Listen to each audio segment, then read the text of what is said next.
Welcome back to CityLine. With me, I have three individuals who are here to talk about Tacoma tourism. Please join me in welcoming Jaime Vogt. You are the Vice President of Marketing for Travel Tacoma and Pierce County. Welcome back, my dear. Thank you for having me. Good to have you here. Mr. Matt Wakefield, Senior Communications Manager for Travel Tacoma and Pierce County. All right, put up the ankle. Let's, come on. I did the laundry. I guess hang on. they gotta get some. They haven't got it yet. Oh, there it is. Okay, nice. Thank you. Thank you for arriving in fashionable and clean socks. Always. There we go. And Calista Klein, you beauty, you are the Visitor Experience Manager at Travel Tacoma and Pierce County. Welcome, my dear. Thank you. Good to see you. Busy time of year. I mean, talk about rolling everything out here. So let's talk about, Jaime. Big question. What does tourism look like in Tacoma? Yeah, well, in Pierce County, we have about 3 million overnight visitors every year, and about half that is here in Tacoma. So, you know, tourism here has changed so much in the last 10 to 15 years. And usually the locals are the last to realize when a city starts to become a tourism destination. But we have so many great things here. We've got a world-renowned glass art scene that was recently given a mention in the New York Times. We're a national, if not international, location for collector cars. And of course, we're right here near Mount Rainier. So really just a fantastic tourism scene. And you know, and I think Tacoma's ego is still very much in check as to what a great tourism destination is, and it's probably more in check than it needs to be. So you mentioned a key phrase, and I want Matt for you to expand upon this, how tourism has changed, because I know I've lived here now for 22 years. This town looks nothing like it looked 22 years ago. Absolutely. It's grown quite a bit from, I mean, even the last few years, like the last 10, 15 years, I'd say about 40% increase in tourism and tourism spending.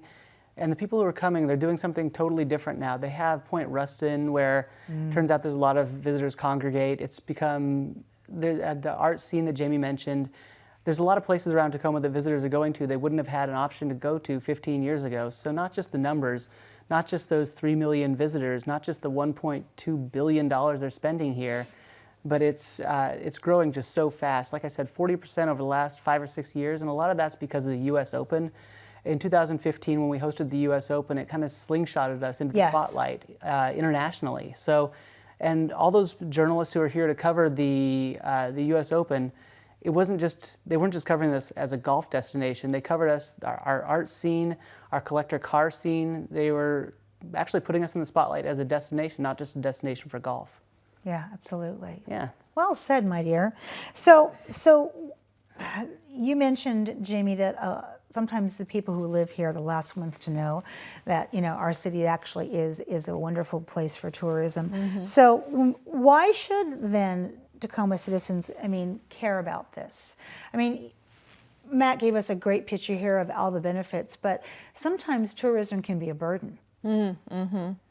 Yeah, well, the thing that I would love for locals to recognize is that, you know, visitors, they come here, and anybody who's gone on a vacation might realize that when you're on vacation, you tend to spend a little bit more money than when you're here at home.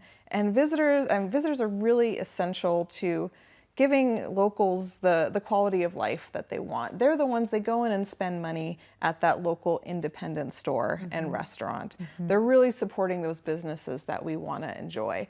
And in Tacoma, they spend about $500 million every year. Wow. And the taxes towards that really go to put money back in all of our pockets. I think most of us spend hundreds of dollars less in taxes than we would if not for those visitors. Absolutely. And So programs like the trolley.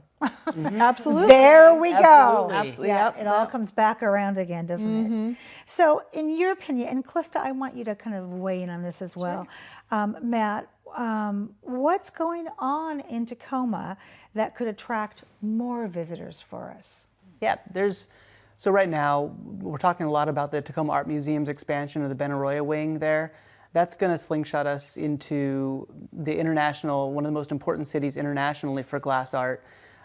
What's going on at Point Defiance, they have Wilson Way. It's going to finally connect the waterfront and Point Defiance Park. So there will be one 7-mile long woods to waterfront trail, and it's going to be connected in a spectacular way with this bridge that's going to give visitors a view that they'll never be able to get. You'll be able to see Mount Baker on a clear day. So, and then the Point Defiance is also opening their the Pacific Seas Aquarium. So we have these different organizations around the city that are really stepping up for that. And there's new hotels going in to support that. There's the Convention Center Hotel is 300 rooms. And there's just that demand. McMenamin's, a brand that really reflects Tacoma's values. It's like a maker brand. We're a maker city. It's such a perfect fit. And so these hotels that are coming in to meet the demand from the visitors, they're providing a great experience that they can't find other places. So it's this whole ecosystem that's all working together. The new things that are coming online, like Point Ruston and at Point Defiance and TAM and Museum of Glass, combining with the hotels to make this infrastructure that's just perfect for visitors. Outstanding. Yeah. What would you add to that, Calista? Yeah, I think Matt touched on a lot of really good points. I'll point out that the hotels that are coming into town are also attracting a different type of visitor as opposed to just a leisure visitor. We do get a lot of conventions and conferences in Tacoma, and so having those hotels brings in conference goers who then extend their stay and spend time in Tacoma. So I think definitely the construction of the new hotels, he mentioned Point Ruston is obviously growing and developing. It's becoming a destination kind of in and of itself within Tacoma. So I would say those two are definitely things that are attracting visitors for sure. Absolutely. Okay, so 3 of you put on your tourist hat. And well, actually, don't. Put on your citizen hat and a tourist approach you and says, what is your favorite thing to see in Tacoma? What would you say? Well, you know, I think a lot of folks know about our museum district here. It is really just so walkable and fantastic. They may not know that each of the museums is also incredibly family friendly. So I have a young son, and each of the museums really goes out of its way to have activities for young children. So I appreciate that. And they also might not know that there is a museum pass available that's now good for a whole year. Oh. And you can save about 25% off of your admission. So it's built for visitors, but the locals can certainly enjoy it too. I love that. All right. Okay, Matt, you're in the hot seat. Oh man, I'm going to say just the tours that have been springing up. A lot of people who are living here don't see these tours. Like Pretty Gritty Tours has historical tours. They have beer tours, ghost tours. They have access to buildings that no one else has access to. These kind of spooky old buildings, because we do have that history here. There's beer tours popping up. Tacoma Hops is another brand new tour company. So with the visitors come the tours, and so I think locals need to take advantage of this as well. There's tons of educated, smart people who've done their research, and they're really invested in this area, and they're giving tours. So on our website, you can go to the tours page, and we have a list of just all of them. But I do that personally on the weekends. It's fun. I love that. It's good stuff. It is good stuff. All right, my dear, what about you? So I am maybe a little bit biased, but I love all of our craft breweries in Tacoma and in the county. Okay. So I always suggest that people check out the South Sound Craft Crawl, and it is a brochure with a passport. You go to different breweries throughout the county and get stamps, and then when you get 15 stamps, you can redeem it for a little growler, a little prize. So that is something that I am personally kind of chipping away at and visiting different breweries. So I always tell people we're in the Northwest. We have a great craft brew scene and craft cider. So go check out some of those places. I love that. Yeah. And we thank you for your personal research. Yeah, I know I'm slowly working my way through That's okay, all right. So let's talk about some of the free tools that we want to encourage people to go to, because I know that when I travel, there's a couple of things that I do after I buy my tickets, or even before for research, a couple websites I'll go to for every town I go to. So what should we go to? Yeah, so I think one of the great things that you can do first and foremost is to come into our Visitor Information Center. It's located on the first floor of the Greater Tacoma Convention Center. There it is. There it is. Yep.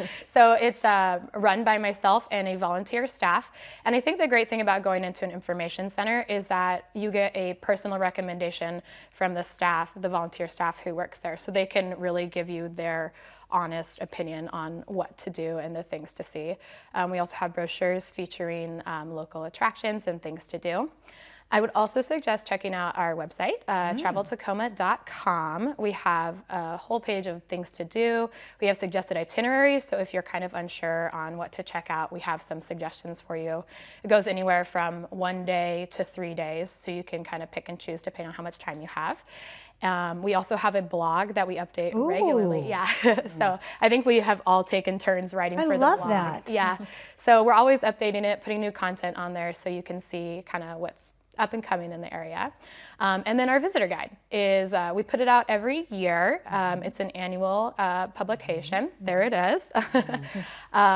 It's a comprehensive resource, things to do, places to eat, sites to go see. And then I love that in the beginning of the book, we have a calendar of events. And I think that that's really useful for locals as well. If they're looking to do, some kind of tourist activities, our local events are a really big draw. Oh, yeah, I mean, Ethnic Fest? Oh, my goodness. I mean, can you imagine stumbling upon that? Yeah. Your second day here going, what is this? Absolutely. Yeah, that'll keep you coming back. And we already had calls about Freedom Fair, so we know people are traveling to do Freedom Fair down on the Oh, waterfront. I love that. Okay, last few minutes. Who do we need to thank? Miss Jamie. Well, we would not have anything to talk about if it weren't for the small business owners who create these restaurants and put passion into their attractions. So I want to thank all of them who make this place a great city to visit. And also our volunteers. Yes. Who show up at our Visitor Information Center and are always so happy to talk to guests and let them know what they enjoy doing in the city. I want to thank all three of you for being here today and for being the best that Tacoma has to offer and for just being walking encyclopedias of education, goodness, and fun. So I want to have you back in the fall as we talk about a new season and some other activities we have planned. Absolutely. All right, thank you so much. Thank All you. right. Thank you. When we come back, after a little bit of another set of musical chairs, Tacoma Ocean Fest will be in these seats. You don't want to miss that. We'll be right back.